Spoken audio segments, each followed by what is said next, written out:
Buenos días, vamos a empezar porque vamos con un poco de retraso. En primer lugar, quiero agradecer a la organización el haberme invitado a esta jornada y poderos dar un poco mi experiencia. Y sobre todo, antes de empezar, lo que quiero agradecer es a todas las niñas Red que han colaborado para la exposición que os voy a hacer. Sin su colaboración esto hubiera sido imposible y creo que es mucho mejor una imagen que muchas palabras. Bueno, a ver, Mónica no ha bajado, pero yo creo que podemos empezar. Como uno de los ponentes o de los que han estado hablando, toda la historia empieza cuando en el año 65 Andrea Red en su sala de espera abre, y los que habéis venido algunos viernes, abres la sala de espera, la puerta, y te encuentras con varias niñas Red. Entonces él se encontró con dos niñas Red y lo que vio es que tenían las mismas características, hacían los mismos movimientos, y con su afán de investigación ya en aquellos años fue cuando, mirando sus archivos, encontró las 6 primeras niñas y publicó su primera descripción, pero en alemán, que muchos de nosotros pues no tenemos ni idea. Realmente lo que dice Elisabeth: es fantástico tener una niña preciosa, aparentemente normal, pero que luego, alrededor de los 2 años, empiezan los problemas, dejando de andar, de hablar, y que termine sin utilizar las manos y que acabe con una certificación y una invalidez del 90%. Esto es muy gordo. Y también os puedo decir que lo que es muy gordo es cuando das el diagnóstico a los padres. Nosotros intentamos hacer lo mejor que podamos, pero a veces es muy difícil y sobre todo aceptarlo. Pero la historia continúa y en el 82 Hackberg, en la European Federation Child Neurology Society, que entonces éramos pocos, no teníamos vídeos, entonces solo teníamos de aquellas transparencias horrorosas, nos explica en el pasillo arriba, pasillo abajo, las características de las niñas Red, porque junto con Karen Diez de Portugal y Jana Icardi de Francia habían reunido 18 niñas Red. Y fue entonces la primera vez que yo vi lo que era el fenotipo de una niña Red, y cuando terminó su exposición le dije a Jana Icardi y a Hackberg: tengo 3 niñas Red. ¿Vale? ¿Por qué? Porque reconocimos los signos clínicos que podían ser compatibles con el síndrome de Red. Años más tarde, en Baden-Baden, además fue el 11 de septiembre, para más INRI, delineamos los fenotipos clínicos entre formas clínicas y variantes, que es lo que os voy a enseñar. El Red tiene una herencia dominante, es decir, madre portadora puede tener hijos, hijas afectas, que está ligado al cromosoma X, ¿vale? El 80% está producido por el MECP2, pero hoy en día conocemos también otros genes, como puede ser el CDKL5 y el FOX1, y también son niñas Red, porque el Red son criterios clínicos. Es una enfermedad del neurodesarrollo y la incidencia es 1 cada 12.000 niñas nacidas vivas. El inicio es precoz, entre 6 y 18 meses, y además invalida el 90%, que esto es lo más importante. En España calculamos que deben haber unas 2.500 niñas afectas. Entonces, ¿cómo se diagnostica? Pues utilizando los criterios clínicos, es decir, aunque no tengamos la genética, podemos diagnosticar un síndrome de Red. El hallazgo de la mutación nos apoya el diagnóstico, pero no es imprescindible, y esto es fundamental. O sea, no os angustiéis los padres porque no encontremos la mutación, porque si cumple los criterios es una niña Red. Hay la forma clásica, en un 80% de las niñas son clásicas, pero luego hay las variantes, ¿vale? Que es lo que vamos a ver. Este es el gen, ¿vale? Y cuidado, es un gen regulador de otros genes. O sea, no es que este gen nos falte una enzima, una aminoácida, no, es un director de orquesta. Al principio se creía que regulaba unos 80 genes, luego 200, y ahora estamos alrededor de unos 2.000 genes. Es el director de una orquesta muy, muy grande, ¿vale? ¿No le gusta seguir? ¡Uy, qué bien! Ya empezamos. Vale. se solucionó. ¿Qué estudios genéticos podemos hacer con el RET? Las técnicas para estudiar el RET, el gen MECP2 es por dos técnicas. Por esto cuando venís a la consulta no han terminado el estudio. A ver, primero se hace el MLPA y luego se hace la secuenciación. Y aquí tenéis a la doctora Judith Armstrong para preguntarle todo lo que queráis, pero no es tan rápido ni tan sencillo. Pero además, cuando terminamos con el MECP2, si la clínica y cumple los criterios clínicos, luego seguimos con el gen CDKL5 o FOX1. ¿Vale? Esta es una escala de evaluación, lo siento, está en inglés, pero que yo hice en el 2004 para poder correlacionar, ¿vale?, las características clínicas de las niñas con las diferentes mutaciones. Y esto es un ejemplo. Uy, no entiendo nada, ¿cuántas barras? No, es muy fácil, aunque esté en inglés. O sea, en azul quiere decir la microcefalia, pero fijaros, esta mutación, la R270X, tiene muy poca microcefalia, solo un 22%, en relación a la R255X, sí que se ve, que son un 40%, pero estas, ¿vale?, nunca dejarán de sentarse solas, mientras que estas, ¿vale?, un 50% en el curso de evolución de la enfermedad dejarán de sentarse solas. Esto es importante, esto es importantísimo, porque cuando conocemos la mutación y son pequeñas, podemos decir a los padres en un tanto por ciento de posibilidades de lo que va a pasar y sabremos si son como estas mutaciones severas o como estas, fijaros cómo han bajado las barritas, mutaciones mucho más leves. Incluso con mutaciones leves, fijaros qué diferencia entre la microcefalia adquirida entre esta mutación y esta mutación. Esta mutación prácticamente no tiene microcefalia, pero tienen epilepsia y epilepsia rebelde, y es una mutación leve. Por tanto, ¿y por qué es importante? Esto será muy importante para el tratamiento. Tanto es el tratamiento paliativo como el día de mañana el tratamiento curativo. Pero ahora pasemos un poco a los criterios. Uno de los criterios es la desaceleración, o sea, tienen una cabeza normal al nacer, pero luego este perímetro craneal se va desacelerando y pueden llegar a hacer una microcefalia, ¿vale?, en un tanto por ciento de niñas, no en todas, ¿vale?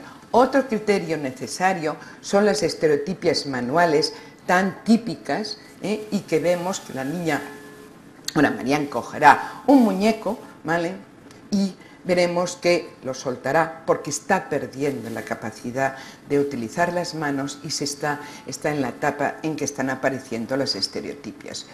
Pero si vemos otro tipo de estereotipias, veremos aquí cuando ella se sentará en el regazo de su madre, que hará la estereotipia más típica que hacen ellas, me caches, no se pone el chupete, ¿vale?, y esta es una de las más típicas. Pero cuidado, cuidado, no todas las niñas RET tienen las mismas estereotipias, y esto es una cosa que los pediatras habían considerado: si no hacen lavado de manos ya no es una RET. No, no, no, no.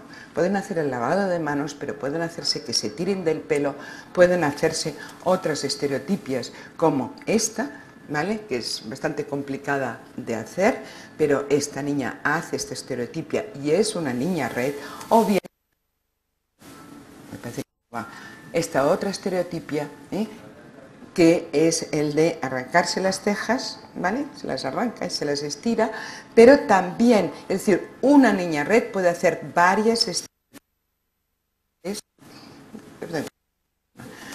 ¿vale?, y esta es otra de las típicas, que es la de contar dedos, ¿vale?, esta es Carla está aquí contando dedos, y esto tienes que vigilarlo porque se llegan a herir, a hacerse heridas en los dedos. Esta es otra de las niñas, y esta hace dos estereotipias diferentes, es decir, una estereotipia con cada mano, ¿vale? Con una mano coge el muñeco y le está dando vueltas, y con la otra se va metiendo los dedos en la boca y está haciendo otra estereotipia muy típica. Y por fin Carla tiene una de las más clásicas, de meterse las manos en la boca y de irse golpeando. Por tanto, aquí habéis visto que las estereotipias del lavado de manos se puede convertir en todo un abanico de diferentes estereotipias en estas niñas. Otro de los criterios imprescindibles, y este sí que es imprescindible, es la pérdida de contacto. Es decir, es la disfunción en la comunicación con la pérdida del lenguaje oral. Esta niña, Mar, a las pocas semanas veis que ya solo con la expresión de la cara os dais cuenta que ha perdido ya la disfunción en la comunicación y el contacto social, ¿vale? Otro de los criterios necesarios es la pérdida de la utilización de las manos. Aquí veis como Patricia ya no se coge la bicicleta, ya no se coge al caballito, y aquí vemos como, las manos dejan de utilizarse propositivamente y empiezan las estereotipias. Aquí vemos como Noemí lo único que la utiliza es para chuparse el dedo, ¿de acuerdo? Y la otra mano va haciendo las estereotipias típicas. Otro de los criterios es la afectación y deterioro de la ambulación. Esta niña Red ya estaba andando, vemos que como ahora la abuela la ayuda para andar porque está perdiendo la marcha. Según qué mutación, hay mutaciones severas que sabemos que andan un tiempo o incluso andan de la mano, pero que luego pueden perder la marcha. Y luego esta deambulación se puede ir deteriorando, apareciendo una cifosis importante. Cifosis quiere decir que incurvas la espalda, y puede aparecer una escoliosis importante, que desvías la espalda con la evolución de la enfermedad y con los años. Además, tenemos unos criterios de soporte. Estos criterios de soporte serán los trastornos respiratorios. Aquí vemos cómo Nuria está hiperventilando, o bien cómo está haciendo, aquí veremos cómo ella hará una apnea, es decir, una apnea quiere decir que cogen el aire y lo retienen, incluso se pueden poner azuladas, y están, y veréis cómo la mamá le está dando golpecitos para que respire de una vez. Otra de las anomalías que presentan en estas niñas es la hiperfagia. Tragan aire y se hinchan, como Irene, y veis que parece que esté de 9 meses. No, está de 9 meses de aire, ¿vale? Tragan aire, lo que esto les provoca son dolores de barriga y un disconfort importante. Una de las soluciones que tenemos para el bruxismo quiere decir chirriar de los dientes, es estas fundas que se están poniendo, ¿vale? Y que son muy útiles para todas estas niñas para evitar que la segunda dentición la erosionen. Otro de los criterios de soporte que utilizamos es que pueden aparecer amiatrofias musculares, los pies son pequeños y hipotróficos y fríos, hay un retraso en el crecimiento, en la talla, y pueden aparecer la cifosis, y la escoliosis va apareciendo progresivamente, y los trastornos, es decir, las piernas, las manos azuladas, trastornos vasomotores periféricos. Pero esta enfermedad tiene varias etapas, es decir, no todo viene de golpe, sino que al principio, entre los 6 y los 18 meses, ¿vale?, que puede durar meses, la primera etapa vemos que hay esta disminución de la interacción social y de la pérdida del juego. Con 2 fotos está todo dicho. Vemos que una niña que era completamente normal, que reía, que hacía sus gugús, gagás, lo pierde y aparece esta facies totalmente inexpresiva. Pero luego viene una segunda etapa, que puede durar meses, ¿vale?, en el cual hay un deterioro de la conducta y sobre todo pierden la acción propositiva de las manos. Ahora veréis cómo ella está haciendo sus estereotipias, pero estaba comiendo una magdalena y ahora cogerá un trocito aún que le queda de magdalena y se lo llevará a la boca. Es decir, pierde la acción, pero no es, en algunas de ellas no es totalmente completa, ¿vale? Aparecen las estereotipias y la pérdida del lenguaje. Y esto es un niño red. Es decir, el 95% son niñas, pero de vez en cuando diagnosticamos también algún varón red. Este varón, como podéis ver, utiliza, uy, qué mal se ve, pero bueno, utiliza para beber el biberón, pero aquí lo veis con las estereotipias. Y las etapas son iguales que las etapas que tienen las niñas, pero son varones. Entonces, ¿qué pasa con los varones Rett? Que además tenemos que estudiar. Su madre, en este caso, es portadora de la mutación. Por tanto, es fundamental haberle encontrado la mutación cara a nuevos hijos. Pero este niño, pues, estaba considerado un autista. Hasta que cayó en mis manos y dije, uy, autista, pero además Rett, ¿vale? Si ellos lo quieren considerar. Y es un niño Rett. Otra etapa es entre los 2 y los 10 años. En esta etapa aparecen las estereotipias típicas, la marcha se hace más inestable, aparecen los trastornos respiratorios, tienen mejor contacto, ¿vale? Te miran más, te entienden mejor, pero es una etapa en la cual en el 80% de las niñas aparece la epilepsia. Y la epilepsia se tiene que intentar controlar porque si no es un freno y un deterioro para su evolución. Aquí vemos a Irene haciendo una crisis generalizada. ¿De acuerdo? Me parece que si se cerraran las luces se vería mejor. Bueno, la cuarta etapa es después de los 10 años.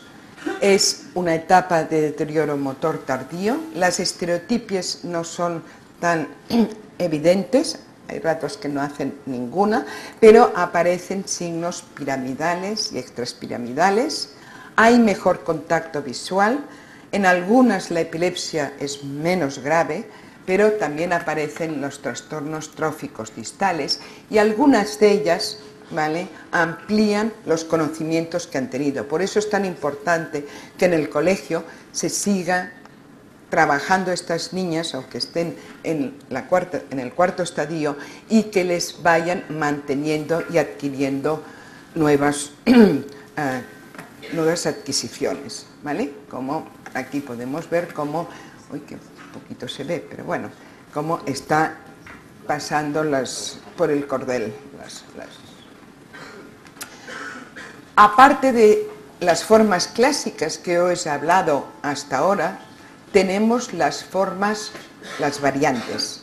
Y las variantes también son muy importantes, como puede ser la forma congénita. Esta es una niña Rett que ya la veis que con pocos meses ya empieza con las estereotipias y que la evolución suya ha sido de una forma muy severa. Pero aparte tenemos a Miriam. Miriam me la han tapado, pero Miriam es otro de los genes, no es un MECP2, Miriam es un FOX1. Y lo característico del FOX1 es que no hay periodo de normalidad. Tienen una gran hipotonía, veis cómo está apoyada en la pared, pero enseguida ya pierde el control por la gran hipotonía. Y en estos momentos el FOX1, si no tenemos el MECP2, según las características clínicas, la doctora Judith Armstrong va a buscar este otro gen. Otra forma, la de epilepsia precoz. Patricia era preciosa, pero empezó a hacer espasmos en flexión y presentó todas las características de Rett. Hoy en día ya tiene 20 y muchos años, pero corresponde a una forma ya de epilepsia precoz dentro del Rett.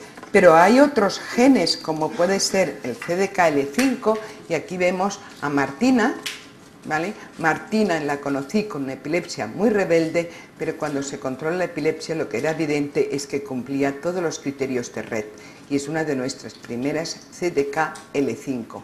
Pero también tenemos aquí a Clara. Clara vino al hospital remitida de otro centro hospitalario por una epilepsia rebelde y cuando superó la etapa de lactante, empezó a hacer sus estereotipias y lo que entonces hicimos fue estudiar los otros genes del Rett porque cumplía criterios de variante y esta niña es un CDKL5 también. La forma lenguaje conservado, lo siento, aquí falta uno de los vídeos que no se puede ver, pero Aida está aquí, por tanto, quien quiera oírla hablar, si no tiene mucha vergüenza, la podrá escuchar.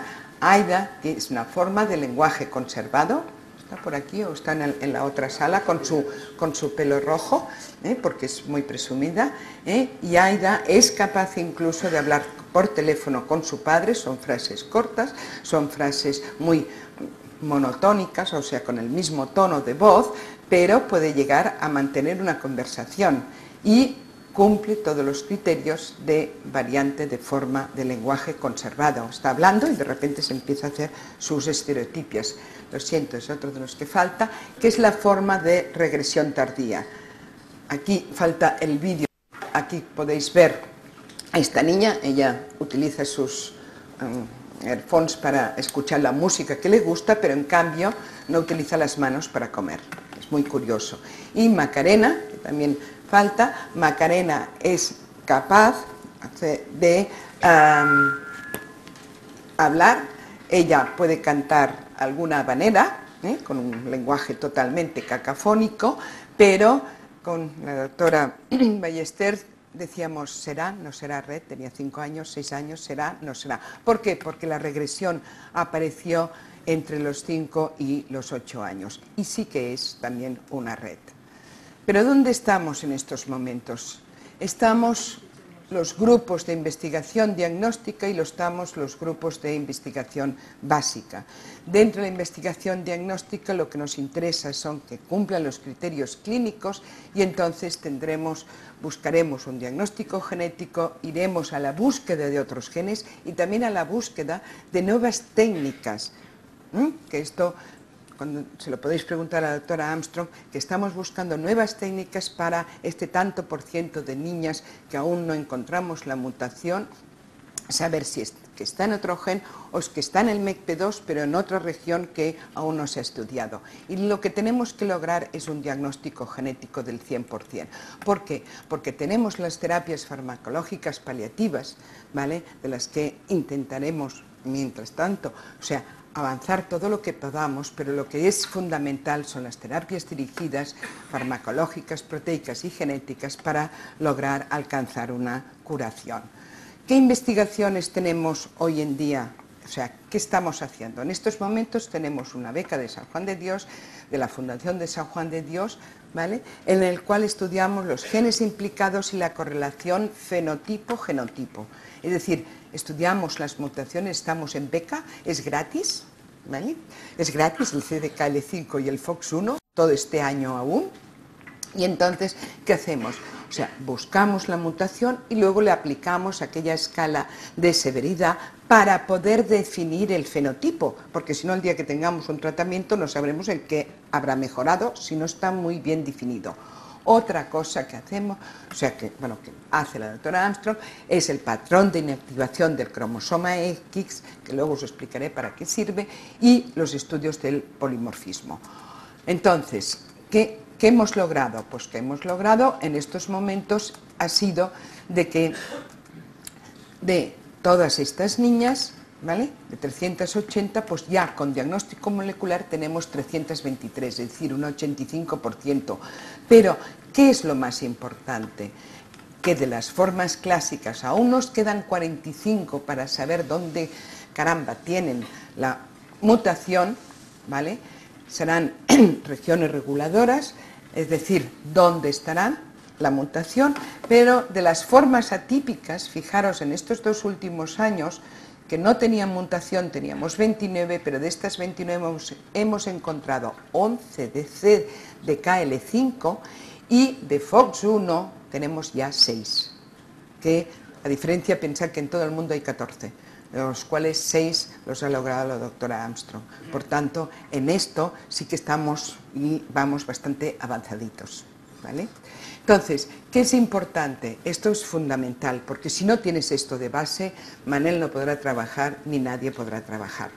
Nos sirve para dar una confirmación diagnóstica a los papás, nos sirve para dar un pronóstico de severidad y nos sirve para dar un diagnóstico prenatal. Hay madres que son portadoras, ¿vale? Y entonces, o sea, en España existen un par de familias que tienen 2 hijas red.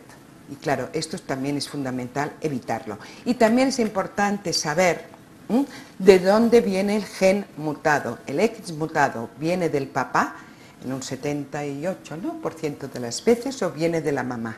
¿Por qué? Porque entonces, si viene del papá, se estudiará la familia paterna, las hermanas del padre si son portadoras, pero la otra familia de la madre se quedará muy tranquila. Y esto, para esto sirve, para que podamos tener una tranquilidad y una seguridad de si somos portadores de aquella mutación o no somos portadores. Otro estudio, que esto es una beca del BioRed, que estamos realizando, es el estudio terapéutico multicéntrico para los trastornos del comportamiento, juntamente con el Baylor College de Estados Unidos y el Grupo de Israel. Es decir, nos planteamos con Naidoo y Bruria que hay dos etapas en estas niñas, entre los 5 y los 10, que hay los gritos, los golpes, la ansiedad, la inatención, la hiperactividad. Habéis visto alguna que se automutilaba, que se mordía, ¿vale? Y luego la etapa en que aparece más, o sea, a partir de los 10 años, y sobre todo en la pubertad, la melancolía, el insomnio y la depresión. Todo esto es debido a cambios neuroquímicos en las conexiones de las neuronas, ¿vale?, en los enchufes. Entonces, todo esto interviene el glutamato, la GABA, la noradrenalina, la serotonina, la dopamina, y entonces con ellas lo que montamos fue un estudio en los cuales un grupo recibiría venlafaxina con mayor efecto ansiolítico y otro grupo, los más mayores, citalopram con mayor efecto antidepresivo, y esta era la pauta. Y en estos momentos estamos analizando los resultados, pero desgraciadamente no hemos encontrado unas diferencias significativas con gran mejoría clínica, pero lo que sí hemos observado es la disminución de los niveles de cortisol en el 50% de las pacientes en ayunas en el post-tratamiento. Otra de las becas que en estos momentos estamos trabajando, que es la beca que nos dio la Asociación Catalana de Síndrome de Rett, es los marcadores de disfunción sináptica en el síndrome de Rett, es decir, la proteómica. El síndrome de Rett se puede considerar una sinaptopatía, es decir, un trastorno en la sinapsis, ¿vale? Esto es una neurona y esto es otra, un trastorno en estos neurotransmisores y en estos receptores. Y entonces Ángeles García, la doctora Ángeles García Cazorla, que lleva estas investigaciones en nuestro servicio, le ofrecí el conjunto de líquidos que teníamos de años anteriores, que habíamos mirado el fólico, y a raíz de lo que está descrito en animales, es decir, la alteración del BDNF y regulación de los receptores de la serotonina, la disminución del GABA, la disminución de la dopamina y la alteración de la plasticidad neuronal, de los sinaptosomas y de la densidad postsináptica. Entonces, ¿qué estamos realizando? Pues estamos realizando el estudio de todo un conjunto de proteínas sinápticas en estas muestras de líquido que sacamos de la espalda de las niñas, y lo que estamos ahora viendo y haciendo son los fenotipos sinápticos, ¿vale? Las que, o sea, el GABA continúa siendo excitatorio, no se vuelve a inhibitorio. ¿Y cuál es el futuro de esto? El futuro de esto es encontrar un tratamiento farmacológico para sus graves trastornos de conducta y para su epilepsia, que en algunas de ellas es muy grave. Y esto es todo lo que estamos determinando. Aunque desgraciadamente nos presentamos a las becas de la IRSA americana que nos concedieron, porque lo que queremos es ampliar estos estudios cara al año que viene. Por tanto, las formas clásicas se diagnostican en etapas precoces, pero las variantes, como podéis comprender, son más difíciles.